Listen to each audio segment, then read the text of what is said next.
வேலாயுதபுரத்து 2012 குருசுமலை மாதா கோயிலை நான் கட்டி கொடுத்தேன். அது ஒரு புனிதமான மாதா கோயில்.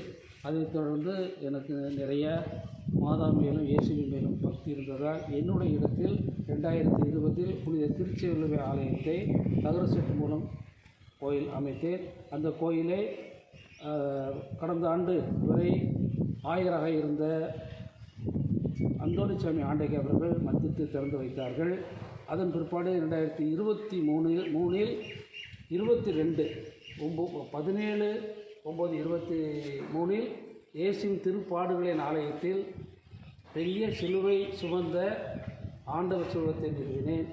இது மணப்பாடியில் நான் படித்ததால் அங்கு இந்த மாதிரி ஒரு பெரிய சுருவத்தை அவர்கள் ஊர்வலமாக எடுத்து வருவார்கள். அதனால் ஈர்க்கப்பட்டு இங்கே செய்ய வேண்டும் என்ற எண்ணத்தில் நான் செய்தேன். இங்கே நிறைய புதுமைகள் நடந்து கொண்டிருக்கிறது. அதற்கு சாட்சியாக நிறைய மக்கள் வந்து என்னிடம் எழுதி கொடுத்திருக்கிறார்கள். இதை பராமரிப்பு பணிக்காக கடந்த புதன்கிழமை நான் பெயிண்ட் அடிக்க தூத்துக்குடியிலிருந்து ஆள்களை வரவழைத்தேன். அப்பொழுது அவர்கள் சொன்னார்கள், உடம்பு முழுவதும் நீர் வடிகிறது என்று சொன்னார்கள். நாங்கள் இதை வெளியே பெரிதுபடுத்தாமல் நீர் வடிந்த இடத்துல எல்லாம் ஃபைபர் வச்சு அடைத்தோம். நேற்று மாலை பராமரிப்பு பணி செய்கின்ற பொழுது 2 கைகளில் இருந்து பைப்பில் தண்ணீர் திறந்தது போல் நிறைய தண்ணீர் வந்தது. ஏறத்தாழ 2 பெரிய பக்கெட்டுகளில் ஆயில் கலந்த ஒரு விதமான எண்ணெய் கலந்த தண்ணீர் கலந்து வந்தது. இதற்கு முன்னால் போன மாதம் இதே பெரிய சிலுவை சுமந்த ஆண்டவர் பின்னால் இருக்கக்கூடிய வியாகுல மாதா சிறுவத்தில் வலது தொடையில் ஆண்டவர் இயேசுவை மாதா தாங்கியிருப்பார்கள்.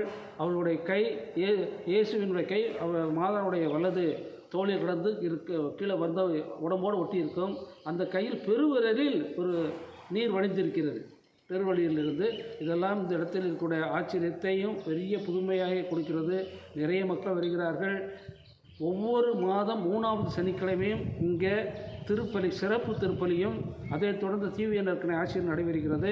இந்த ஆசிரியர் முடிந்தவுடன் வந்த மக்களுக்கு எல்லோருக்கும் உணவு கொடுக்கப்படுகிறது. குறிப்பாக இந்த திருச்செல்வி ஆலயம் செப்டம்பர் மாதம் 14ஆம் தேதிக்கு அடுத்து வரக்கூடிய ஞாயிற்றுக்கிழமை கொண்டாடப்படுகிறது. ஏறத்தாழ 4 மாவட்டங்களிலிருந்து இங்கு வருகிறார்கள். திருச்சி கும்பகோணத்திலிருந்து கூட கடந்த ஆண்டு வந்தார்கள். 10,000க்கும் மேற்பட்ட மக்கள் இங்கு வருகிறார்கள் திருவிழாவின் போது.